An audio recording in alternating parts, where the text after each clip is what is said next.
Ao lado do boi gentil, seu Vácuo, Titiau e Dona Chaninha, a gatinha Sapequinha, permanecem unidos no pasto, como melhores amigos. Eles formam um time especial, um testamento de um vínculo não convencional, que encanta a todos. Titiau lê uma página do livro As Princesas Gêmeas, e seu Vácuo ouve com atenção.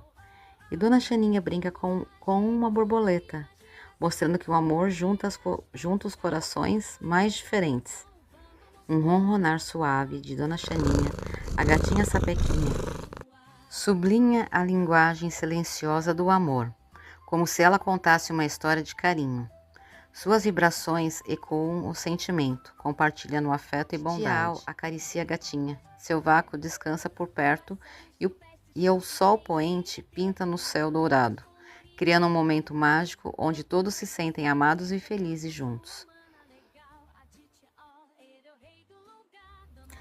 Acima deste peculiar retrato de família com Titiau, seu Vácuo e Dona Chaninha, juntos no pasto, uma declaração brilhante aparece no céu, escrita com letras de nuvem.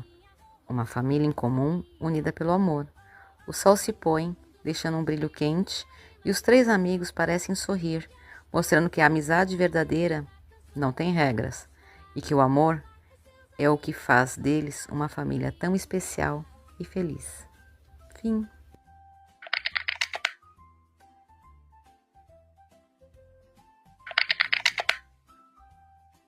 Obrigada e beijinhos da Titiau, seu Vácuo e Dona Chaninha.